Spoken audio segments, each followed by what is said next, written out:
الله وبركاته.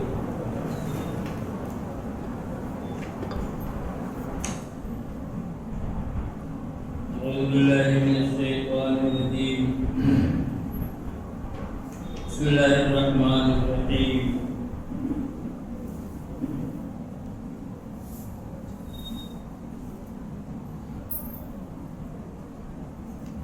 ولا تجادلوا أهل الكتاب إلا بالتي هي أحسن إلا الذين ظلموا منهم وقولوا آمنا بالذي أنزل إلينا وأنزل إليكم إلهنا وإلهكم واحد ونحن له مسلمون.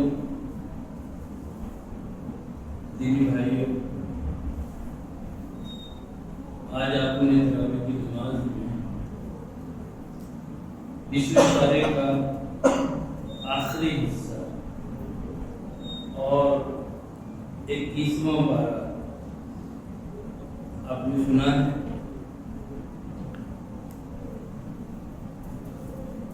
اس میں آپ نے سورہ عنکبوت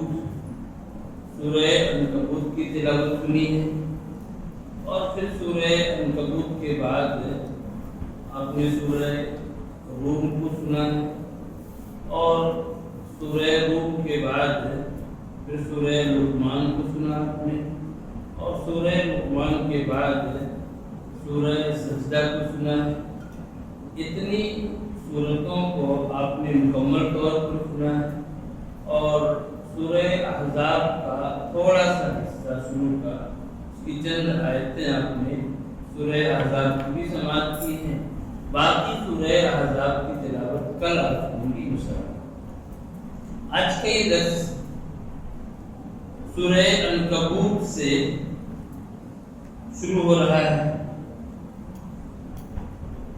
عنکبوت کہتے ہیں مکڑی کو، مکڑی اسپائڈر، اس کو عنکبوت کہا جاتا ہے. اللہ رب العالمین نے اس سورت میں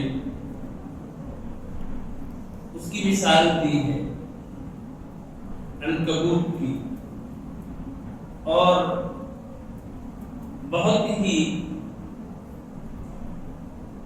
اچھی مثال دی ہے اللہ تعالیٰ نے. جو لوگ اللہ کے علاوہ کسی اور پر بھروسہ کرتے ہیں، اللہ کو چھوڑ کر کے کسی اور کو پکارتے ہیں، اللہ رب العالمین نے ان کی مثال دی ہے اس آیت میں. اللہ نے کیا فرمایا؟ مثل الذین اتخذوا من دون اللہ اولیاء کمثل العنکبوت اتخذت بیتا وان اوهن البیوت لبیت العنکبوت لو كانوا يعلمون. اللہ کی مثال تھی. اور اس آیت کی وضاحت سے پہلے میں آپ کو امام رازی رحمہ اللہ کا ان کا ایک قول آپ کو بتا دوں.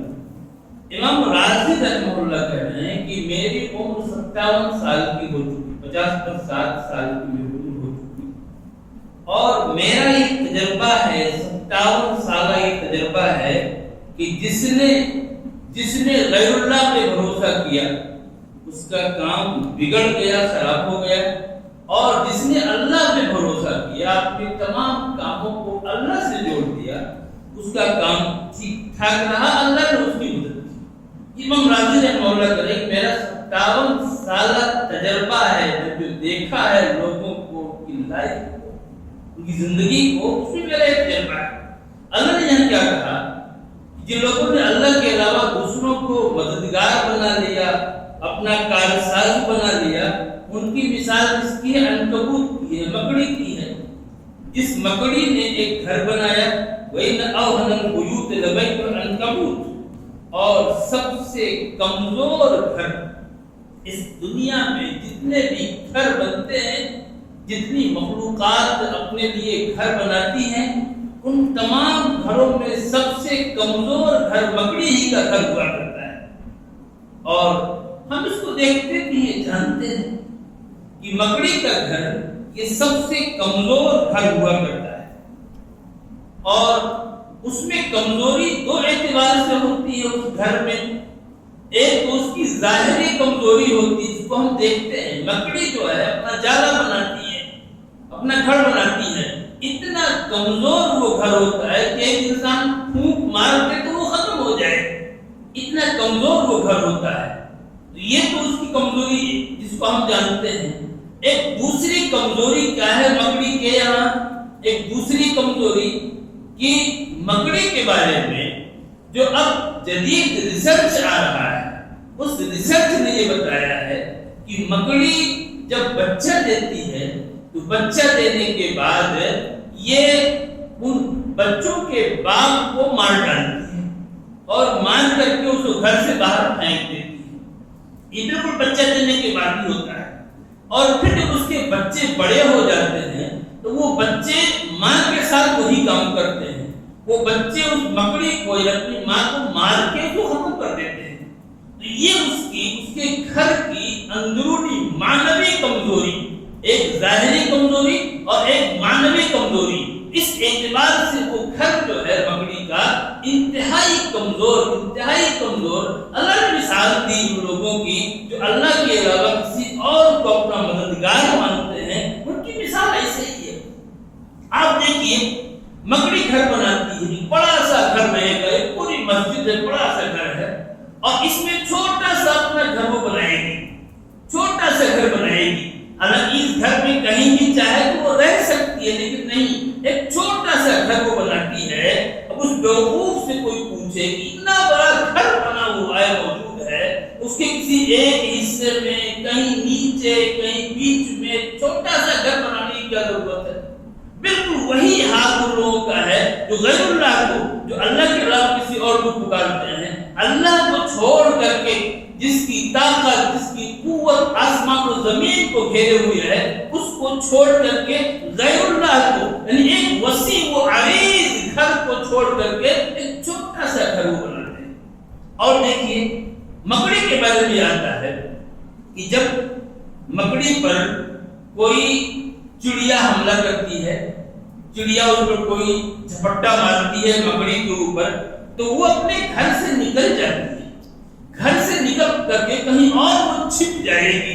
گویا کہ اس مکڑی کو بھی اس بات کا احساس ہے کہ اس کا گھر اس کو بچا نہیں سکتا ہے, اس کا گھر اس کو بچا نہیں سکتا, اسی لیے وہ گھر سے نکل کر کہیں اور چھپ جاتی ہے. تو بالکل جو لوگوں نے اللہ کو چھوڑ کر کے کسی اور کو اپنا کارساز بنا لیا ہے, ان کی یہی حالت ہے. بالکل اللہ رب العالمین نے یہ مثال دی ہے اور انتہائی اچھی مثال ہے, لیکن اس مثال کو سمجھے گا کون؟ اللہ نے کہا ما یعقلها الا العالمون, جن کے پاس علم ہے وہی اس کو سمجھ پائیں گے, ورنہ کتنے نادان ایسے ہیں جو کہ نادانیوں میں پڑے ہوئے ہیں اور سمجھتے نہیں کچھ. آگے اللہ تعالیٰ نے مصائب سے, مشکلات سے لڑنے کے لیے, مشکلات کا مقابلہ کرنے کے لیے اللہ نے نسخہ دیا ہے. نسخہ کیسے اس کا مقابلہ کرنا ہے؟ اللہ نے آپ پر جو کتاب وحی دی گئی ہے اس کی تلاوت کیجیے, اس کتاب کی تلاوت کیجیے. وہ اقیم الصلاۃ, اور نماز قائم کیجیے. یہ دو کام کر لیجیے, آپ مصائب و مشکلات کا مقابلہ کرنے جائیں گے. آپ کتاب کی تلاوت کریں گے. ایک انسان قرآن کریم کی تلاوت کرے گا تو اس کے یہاں علم آئے گا, علم, اور علم کے ذریعے سے سارے کے سارے شبہات ختم ہو جائیں گے. کوئی بھی شبہ ہو, کسی بھی طرح کا ڈاؤٹ ہو دین کے بارے میں, تو قرآن کریم کی تلاوت سے اس کے علم سے ختم ہو جائے گا, اور عبادت کے ذریعے سے شہوات ختم ہو جائیں گی. ایک انسان عبادت کرے گا, دھیرے دھیرے اس کے یہاں جو غلط شہوات, غلط خواہشات ہوں گی وہ ختم ہو جائیں گی. اس طرح سے ایک انسان کسی بھی فتنے کا جو اس کے دین پر, اس کے ایمان پر ہو, اس کا مقابلہ کر سکتا ہے. رب العالمین یہ نسخہ دیا. اور آگے ذکر اللہ اکبر, اور اللہ کا ذکر یہ سب سے بڑھ کر کے ہے, سب سے بڑھ کر کے ہے. ہم اللہ کا ذکر کرتے ہیں, اللہ کا ہم ذکر کرتے ہیں, اللہ رب العالمین کا جتنا ذکر ہم کرتے ہیں, اگر ہم نے اللہ کو یاد کیا, زیادہ اللہ ہم کو یاد کرتا ہے، اس سے زیادہ۔ حدیث میں آتا ہے کہ ایک انسان ایک قدم بڑھتا ہے اللہ کی طرف، اللہ تعالیٰ اس کی طرف ایک ہاتھ بڑھتا ہے۔ ایک انسان ایک ہاتھ بڑھے گا، اللہ 2 ہاتھ بڑھے گا۔ ایک انسان چل کے جائے گا اللہ کی طرف، تو اللہ اس کو دوڑ کر کے آئے گا۔ جتنا ایک انسان بڑھتا ہے اللہ کی طرف، اس سے زیادہ اللہ رب العالمین کی طرف بڑھتا ہے۔ اور اسی حدیث میں ہے کہ ایک انسان اگر میرا ذکر اپنے جی میں کرتا ہے تو میں اس کا ذکر اس کو یاد کرتا ہوں مجلس کے اندر۔ اگر وہ مجھ کو مجلس میں یاد کرتا ہے تو میں اس کو اس سے بڑی مجلس میں یاد کرتا ہوں۔ یہ نبی پاک کے فرامین ہے۔ ایک انسان اللہ کو یاد کرتا ہے تو جتنا آپ اللہ کو یاد کریں گے اس سے زیادہ اللہ آپ کو یاد کرے گا۔ ایسا نہیں ہے، یہ کوئی بیکار جانے والی چیز نہیں ہے، اللہ اس سے زیادہ آپ کو یاد کرے گا۔ ایک انسان اللہ کو یاد کر کے دیکھے تو کس طرح سے پھر اللہ اس کو یاد رکھتا ہے۔ ہر موڑ پر، ہر قدم پر اللہ رب العالمین نے یہاں پر یہ نسخہ بتایا۔ یہ نسخہ انتہائی کارگر نسخہ ہے۔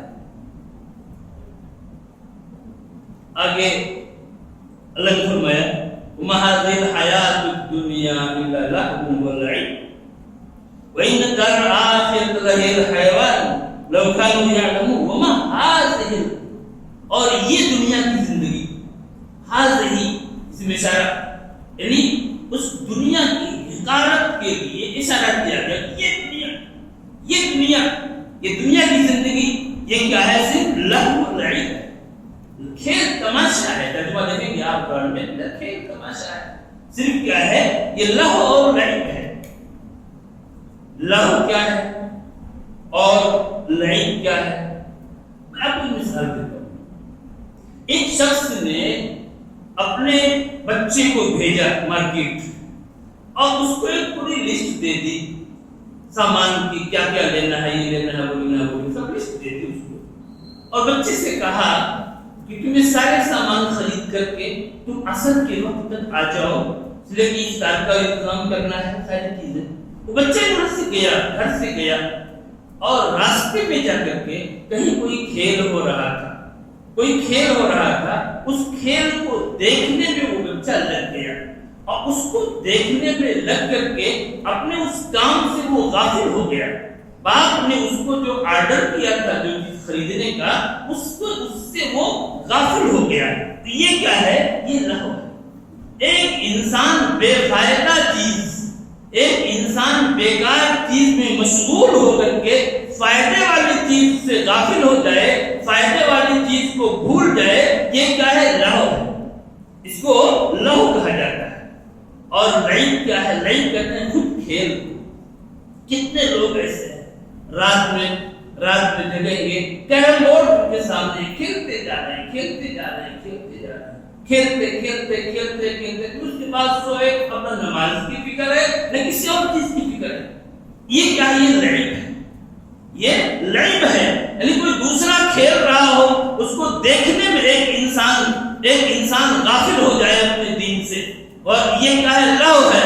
اور خود وہ انسان کھیل رہا ہو اور کھیل میں لگ کر کے وہ اپنے دین سے غافل ہو جائے، یہ کیا ہے؟ لعب ہے۔ اللہ رب العالمین نے کہا یہ دنیا کی زندگی جو ہے، دنیا کی زندگی یہ کیا ہے؟ کھیل تماشا ہے، لہو لعب ہے۔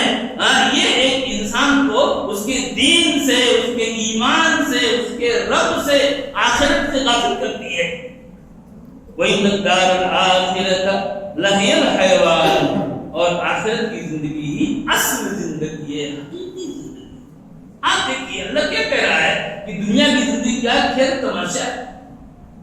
یہ اللہ نے جو کہا تو اس کی کیوں اللہ اس کو کھیل تماشا کہہ رہا ہے؟ یہ کھیل تماشا جو ہوتا ہے، کھیل تماشا وہ ہمیشہ کے لیے نہیں ہوتا۔ کھیل تماشا یہ ہمیشہ کے لیے نہیں ہوتا ہے۔ بھائی ایک انسان جاتا ہے سینما کو دیکھنے کے لیے، ہال میں پہنچتا ہے، وہ کیا ہے؟ 3 گھنٹے کا شو ہے، 3 گھنٹے کا، 3 گھنٹے تک اس میں بالکل جب وہاں پہنچا تو ہر چیز سے بالکل وہ بے فکر ہو گیا۔ لیکن اس کے بعد جب وہ نکلتا ہے وہاں سے تو بالکل اس کی حالت ایسے ہوتی ہے جیسے اس کو جوتے مارے گئے ہوں۔ انسان اس طرح سے نکلتا ہے، اس طریقے سے۔ تو بالکل اس دنیا کا ہی حال ہے، اس دنیا کا ہی حال ہے۔ ایک انسان اس دنیا میں لگا ہوا ہے لیکن اس کے پیچھے کیا ہے؟ موت ہے، اس کے پیچھے کیا ہے؟ آخرت ہے، جس سے انسان اس دنیا میں پڑھ کے غافل ہو چکا ہے، وہ اس کے پیچھے کھڑی ہوئی ہے۔ پھر اللہ نے کہا کہ کیا ہے؟ کھیل تماشا ہے۔ اور اس کے علاوہ ایک چیز اور دیکھنا، کھیل کون کھیلتا ہے؟ کوئی عقل مند انسان کھیل نہیں کھیلتا۔ ایک بچہ کھیل کھیلے گا جس کے پاس عقل نہیں ہوتی، سمجھ نہیں ہوتی، وہ انسان کھیل کھیلتا ہے۔ تو ایسے ہی اللہ رب العالمین نے کہا کہ یہ دنیا جو ہے، یہ دنیا دراصل اس سے دل وہی لگائے گا جس کے پاس کیا ہے؟ عقل نہیں ہے، جو انسان سمجھتا نہیں ہے، وہیں سے دل لگائے گا۔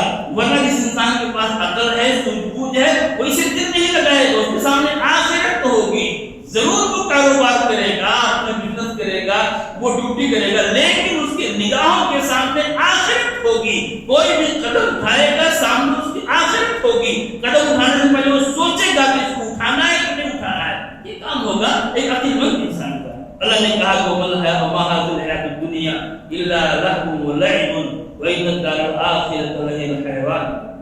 آگے ہمارے سامنے سورہ روم ہے۔ سورہ روم کے اندر اللہ نے اپنی نشانیوں کا تذکرہ کیا اور اپنی نشانیوں کو بیان کرتے اللہ نے کیا فرمایا؟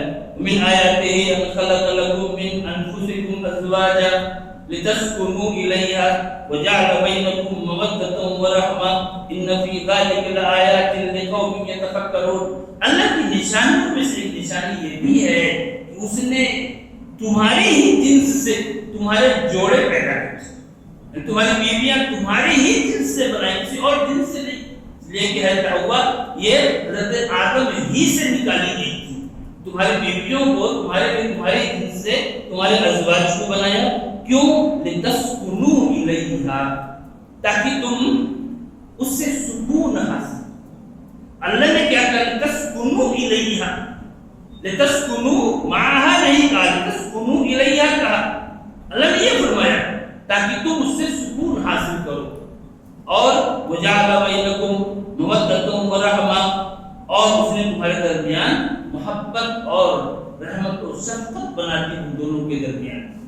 اب آپ دیکھیے یہاں آپ دیکھیے اللہ نے کیا کہا کہ تمہارے جن سے تمہارے ازواج کو بنایا، تمہارے جوڑے کو بنایا۔ یہاں اللہ رب العالمین نے ازواج کا ذکر کیا۔ ازواج معلوم یہ ہوا کہ حقیقی محبت جو پیدا ہوتی ہے وہ زواج کی بنیاد پر، شادی کے بعد پیدا ہوتی ہے۔ شادی کے ذریعے تعلق ہوگا، اس تعلق میں حقیقی محبت پیدا ہوگی۔ باقی اس کے علاوہ تعلق کی جتنی بھی صورتیں ہو سکتی ہیں دنیا کے اندر، اس میں حقیقی محبت نہیں ہوتی ہے۔ کتنے نوجوان ایسے ہیں، لڑکے لڑکیاں جو زواج شادی کے علاوہ اپنے تعلقات قائم کرتے ہیں۔ محبت تھوڑے ٹائم کے لیے وہ ہوتی ہے، ان کا ایک ساتھ رہنا سہنا ہوتا ہے، لیکن وہ محبت پائیدار نہیں ہوتی ہے۔ شادی کے بعد جو محبت آتی ہے وہ محبت کیا ہوگی؟ پائیدار ہوگی، وہ دائمی ہوگی۔ اور اس کے علاوہ اللہ نے کیا کہا؟ لتسکنوا الیہا، تاکہ تم اس سے سکون حاصل کرو۔ یہاں آپ دیکھیے اللہ نے لتسکنوا الیہا کہا، اس سے سکون حاصل کرو۔ مطلب کیا ہے اس کا؟ مطلب یہ ہے اس کا کہ اللہ نے اس ازواج کو، جوڑے کو بنایا تاکہ تم کو اس سے سکون ملے اور اس کو بھی تم سے سکون ملے۔ اس طرح سے اللہ نے بنایا ہے دونوں کو کہ ہر ایک کو دوسرے سے سکون حاصل۔ اور یہیں سے یہ بات معلوم ہوتی ہے کہ اگر اس جوڑے میں، اس رشتے میں ایسی کڑواہٹ آ جائے، تلخی آ جائے کہ سکون چھن جائے، سکون باقی نہ رہے، اسلام کے تحت الگ ہو جاؤ۔ اس لیے کہ جو مقصد ہے شادی کا وہ کیا ہے؟ دونوں کا ایک دوسرے سے سکون حاصل کرنا۔ اب اگر سکون نہیں مل رہا ہے تو اسلام کا ٹھیک الگ ہو جائے گی اور دوسرا انتظام کر دیں تاکہ آپ کو وہاں سکون ملے۔ یہ چیز دیکھیے آپ۔ اب ایک چیز دیکھیے، دو الفاظ استعمال کر رہے ہیں، ایک مودت اور ایک رحمت۔ یہ دو الفاظ، مودت کیا ہے، رحمت کیا ہے؟ اس کی تفسیر کی ہے مفسرین نے، مودت کی تفسیر کی ہے کیا؟ حب الرجل امرأة، مرد کا اپنی بیوی سے، آدمی کا اپنی بیوی سے محبت کرنا، یہ کیا ہے؟ مودت ہے۔ اور پھر رحمت کیا ہے؟ رحمت ہے شفقتہ علیہا ان یصیبہا السوء، رحمت کیا ہے کہ اس آدمی کا اپنی بیوی پر اس طرح سے شفیق ہونا، مہربان ہونا کہ اگر اسے کوئی تکلیف پہنچے تو اس تکلیف کو وہ اپنے اوپر محسوس کرے جیسے کہ اس کو تکلیف پہنچی ہے اس کے بجائے. یہ کیا ہے؟ رحمت ہے.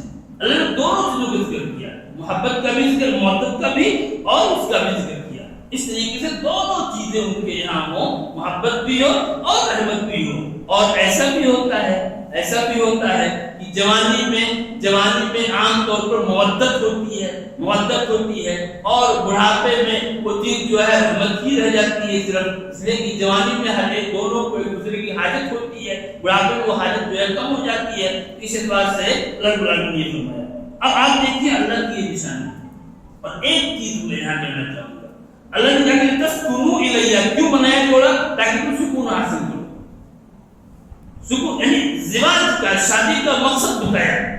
شادی کا مقصد اللہ نے یہ نہیں بتایا کہ تاکہ بچے پیدا ہوں، یہ مقصد نہیں، تم کو سکون ملے. اس لیے کہ بہت سارے ایسے لوگ ہوتے ہیں، شادی ہو گئی، بیوی ہے، زندگی پر بچے نہیں ہوئے. یہ چیز ہے.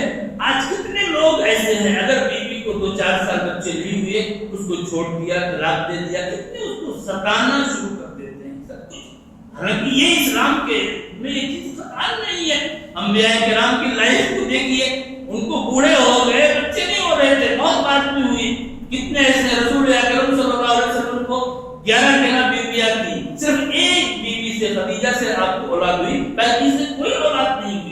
اس لیے اس طرح کی سوچ، ایسی فکر ایک مسلمان کے یہاں کہ اگر بیوی سے بچے نہیں ہو رہے ہیں اس کو ستایا جائے، پریشان کیا جائے، اس کو چھوڑ دیا جائے، یہ غیر اسلامی سوچ ہے. یہ سب اللہ کے ہاتھ میں اولاد کو دینا نہ دینا سب اللہ کے ہاتھ میں ہے. ہمارے یہ سوچ کہاں سے آ رہی ہے؟ غیر اسلامی. آگے ہمارے سامنے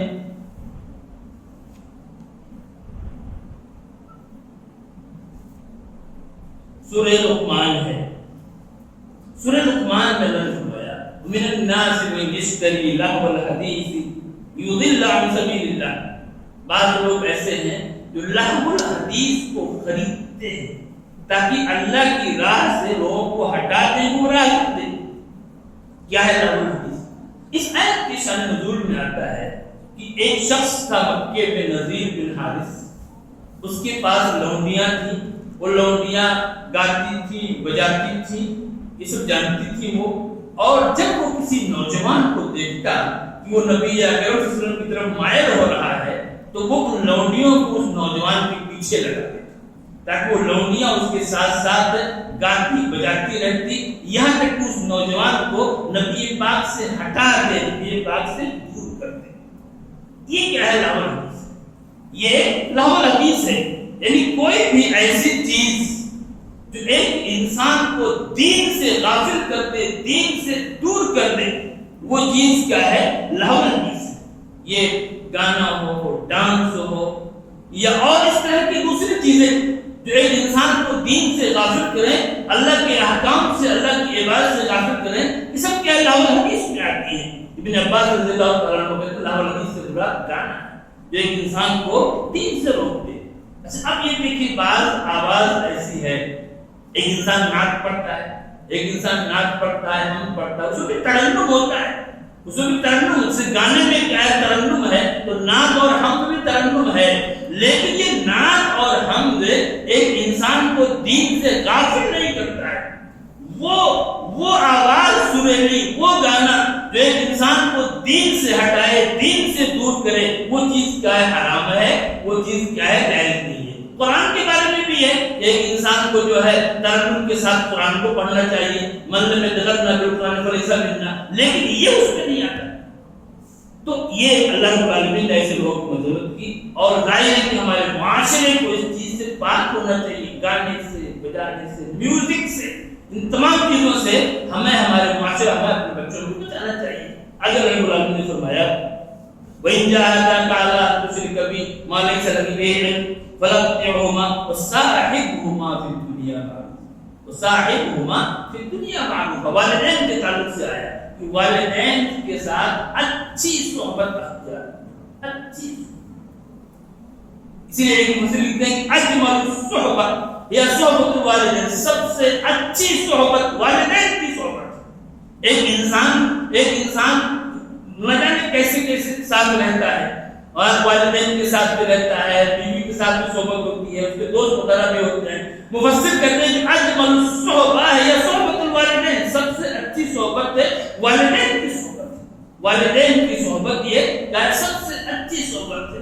آج کتنے لوگ ایسے ہیں جو سوشل میڈیا پر اس پر اپنے نہ جانے کتنے دوست بنائے رکھیں گے، کتنے سینکڑوں کو ان کے دوست ہوتے ہیں، اور ان دوستوں کے ساتھ اپنے سارے ٹائم کو پاس کرتے ہیں، کیونکہ والدین بیچارے اکیلے بستر پہ پڑے ہوئے ہیں تو انہیں دیکھنے والا نہیں، پوچھنے والا نہیں۔ قرآن میں صاحبہما فی الدنیا معروف، والدین کی صحبت کو اختیار کرو، ان کے ساتھ بیٹھو، ان کے دکھ درد میں شریک ہو، ان کے حالات کو معلوم کرو۔ آج تمہیں ان ادھر ادھر کی لیانی چیزوں میں لگ کر تمہیں اس کے لیے فرصت نہیں ہے، جبکہ والدین کی صحبت کیا سب سے اچھی صحبت ہے، ہم اس کا خاص طور سے خیال رکھنا چاہیے اپنے والدین کا۔